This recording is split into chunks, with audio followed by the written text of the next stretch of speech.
Freddy Pilor, Hamba, buku Damai di Seberang, ya, sebuah refleksi Katolik tentang hidup dan mati dalam damai. Apa saja isinya? Isinya ada sekitar 10 bab ya, 10 bab ya. Ini adalah hasil refleksi saya dalam perjalanan hidup saya. Saya membaca berbagai macam tulisan, ya, menonton berbagai macam film, kemudian saya pun juga berdiskusi dengan berbagai romo dan kemudian teman-teman sahabat DPH, dan juga tentunya perjalanan hidup saya dengan Barbara, saya punya kekasih hati dan anak-anak saya. Saya banyak terinspirasi juga dari buku-buku, film-film, ya, khususnya The Keeping Hours ya.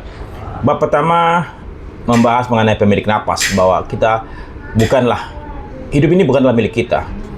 Bahkan nyawa kita pun juga bukan milik kita. Semuanya adalah milik Allah. Apalagi benda-benda yang kita pakai, kita gunakan, itu bukan milik kita.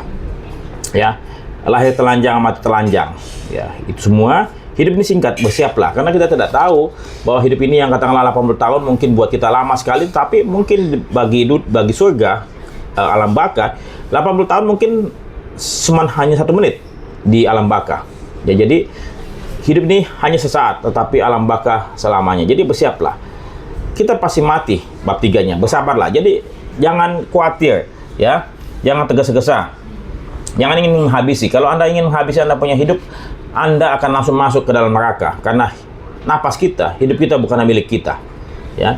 Kemudian sesungguhnya mati ini membawa kebahagiaan. Mengapa? Karena bab 4 ya. Karena banyak orang yang sengsara di dunia, banyak penyakit, banyak kesusahan, banyak keserakahan, banyak perang, banyak penindasan, ya, banyak preman. Ya, di surga tidak ada preman, ya. Di surga tidak ada politik, ya. Di surga tidak ada ijazah palsu dan lain sebagainya. Kemudian bab 5 mengenai kemah kehidupan, ya. Kita di dunia ini hanya sesaat, hanya berkemah, tidak lama.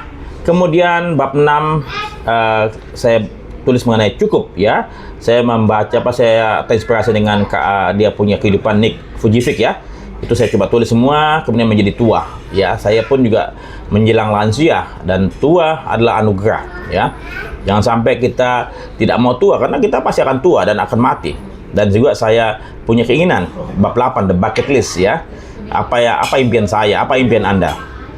Kemudian bab 9 mempersiapkan jalan. Bagaimana kita dapat mempersiapkan jalan kita sehingga akhir kehidupan kita tersenyum bahagia. Saya terinspirasi dengan cerita ataupun kisah yang saya jalani sendiri bersama saya punya kekasih Barbara pada saat kami mengunjungi Om Yopi. Sini ada Om Yopi Kaloh, ya, pada waktu beliau sakit dan pada akhirnya meninggal dunia di Rumah Sakit Pelni, Jakarta Barat, ya, Petamburan atau Pusat, ya, saya nggak tahu. Tapi beliau tersenyum bahagia, ya, bahagia beliau pulang ke rumah Bapak, ya. Jadi bagaimana kita bisa hidup bahagia dan juga mati bahagia, dan akhirnya melalui pintu gerbang, ya, pintu gerbang kematian.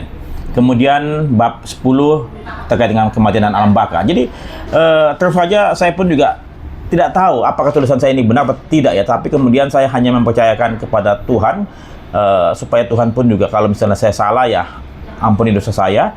Ini adalah tulisan seorang manusia yang sangat-sangat bodoh, sangat-sangat terbatas, ya. Saya mencoba untuk dapat menuliskan apa yang saya pahami dari apa yang saya yakini ke dalam tulisan. Semoga tulisan ini tidak terlampau banyak salah, ya, tetapi salah adalah manusiawi sekali.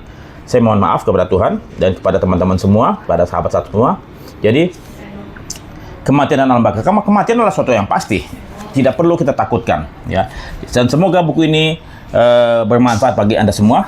Silakan Anda cari di e-booknya di Gramedia, karena saya tidak tersedia cetaknya di toko buku Gramedia. Saya Freddy Pilor, seorang hamba.